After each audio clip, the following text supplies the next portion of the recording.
see how well this goes. Whether or not I can upload it, but yeah, so we'll see. The pictures that you're seeing now are just from some friends and I went snowboarding a couple of days ago. So I thought that I would take a couple of pictures just so that you guys don't have to keep seeing whispering Canadian and then the black background. It's kind of boring, so yeah. So I got a request. Somebody asked me to make a video of showing how some of the equipment works in the fire hall, and I tried that, but most of the equipment, it's hard to use by yourself, especially when you're holding a camera at the same time. So I couldn't really do that. So I just kind of toured around again.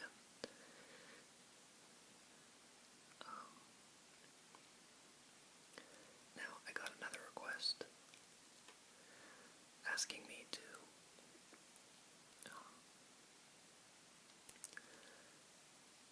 take a video of us going out to a call. So if I do that, maybe it will make up for this crappy video. And I'm not very good with the camera. As you will see, I'm very shaky, and sometimes I forget that I'm filming. So I most of the time is looking at the ground, but I apologize for that.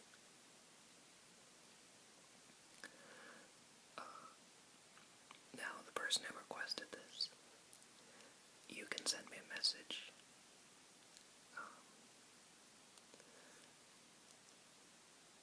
saying whether or not you're happy with this. If you're not, I can make a video on my other channel where I would actually take the equipment out and just talk in my normal voice while I'm there, and I can explain everything. But it's hard to explain, but it's kind of hard to do.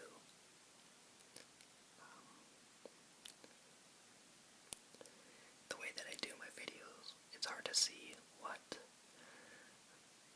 I filmed and whisper at the same time, if that makes sense.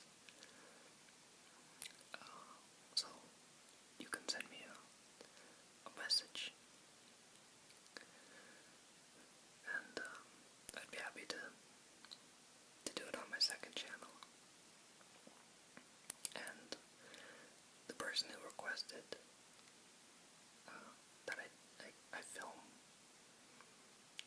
us going out on a call, I can probably do that. You won't see much because I kind of have to keep it on the down low.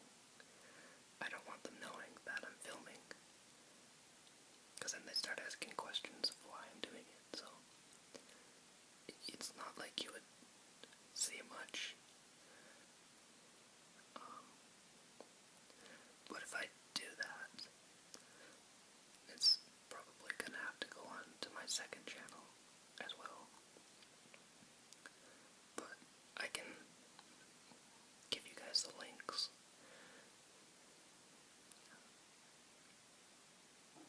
whenever I do that. And most of the time when I go on calls,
asking if I could do a video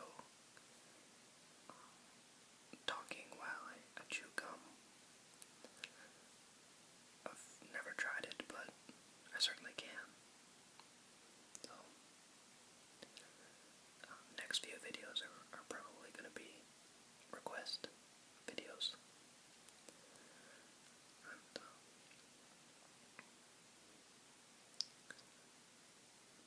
now, my voice is usually out of sync with what's actually playing. Just the way I do this, so we'll have to see what happens. I'm sorry if the sound quality isn't very good because I'm whispering in the hall right now, so there might be some weird sounds. So this right here is a thermal camera. We use that for finding hot spots in fires to see if it's going to flare up or not. And we've used it for missing people during blizzards because it catches the heat, so we can find them. Or if a drunk driver runs away from an accident, then we can see them. And this is my gear.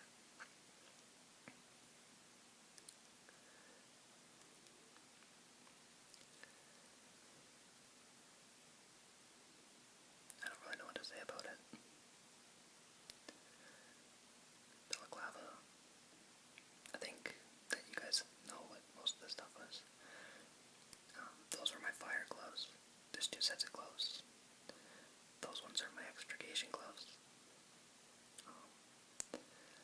Fire gloves are used just during fires, and extrication gloves are used at car accidents and stuff, just because they're easier to grab stuff with. And obviously the fire gloves are fireproof. So that's the wash bay, where we wash all the trucks after each call.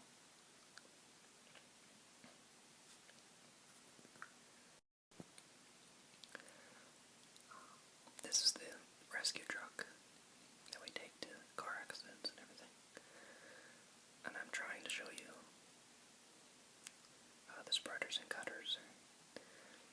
Some of you may know them by the people like to call them the jaws of life.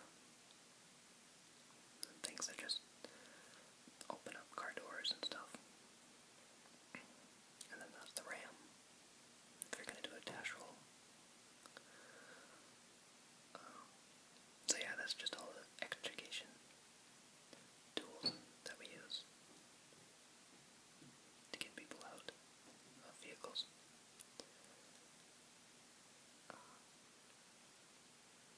That's really the only tools that I show you, because, like I've said before, it's difficult to do it with just one hand.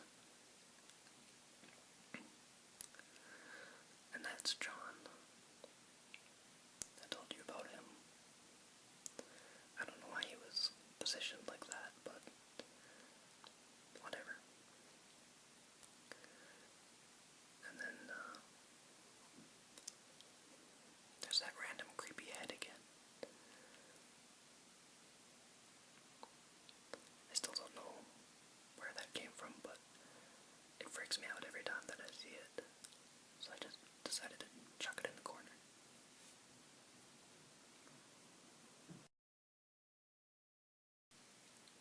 So the hall isn't usually this dirty, but for some reason it was today.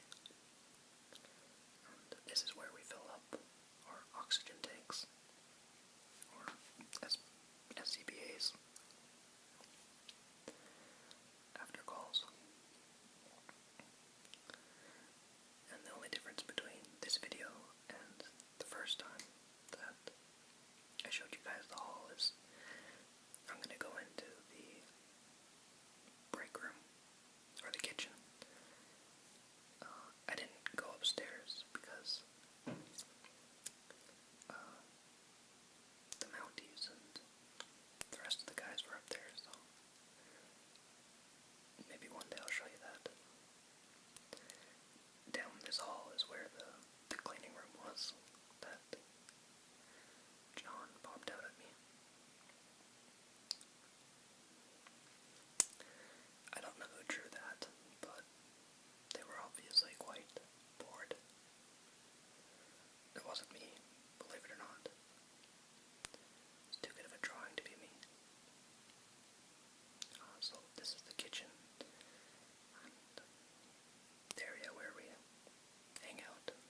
there's 2 trucks in the hall that are out of service now. We just use them for practice and training rookies and everything.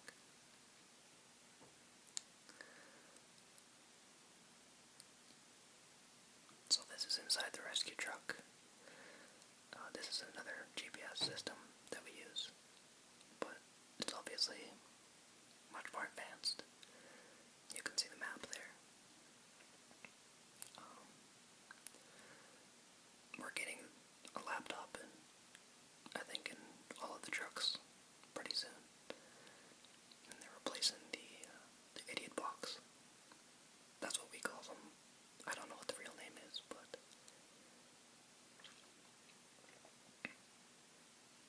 see, terrible camera skills. Most of the time, it's facing the ground. I wasn't really paying attention, so. This truck is our tanker. So we take it out to grass fires and fill up other trucks with water when they run out. I've only ever been in it a couple of times, but and those are all the warning lights and stuff, you know, that kind of stuff. And that's the sirens again.